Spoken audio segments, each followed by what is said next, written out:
जय श्री कृष्ण। नान्यं गुणेभ्यः कर्तारं यदा द्रष्टानुपश्यति गुणेभ्यश्च परं वेत्ति मद्भावं सोऽधिगच्छति। अध्याय 14 श्लोक 19 व्याख्या। नान्यं गुणेभ्यः मद्भावं सोऽधिगच्छति। गुणों के सिवाय अन्य कोई करता है ही नहीं, अर्थात संपूर्ण क्रियाएं गुणों से ही हो रही हैं।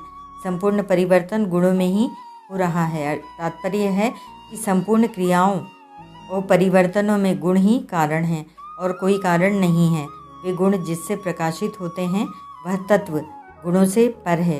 गुणों से पर होने से वह कभी गुणों से लिप्त नहीं होता, अर्थात गुणों और क्रियाओं का उस पर कोई असर नहीं पड़ता। ऐसे उस तत्व को जो विचार कुशल साधक जान लेता है, अर्थात विवेक के द्वारा अपने आप को गुणों से पर असंबद्ध निर्लिप्त अनुभव कर लेता है कि गुणों के साथ अपना संबंध न कभी हुआ है, न होगा और न हो ही सकता है, कारण कि गुण परिवर्तनशील हैं और स्वयं में कभी परिवर्तन होता ही नहीं। वह फिर मेरे भाव को, मेरे स्वरूप को प्राप्त हो जाता है।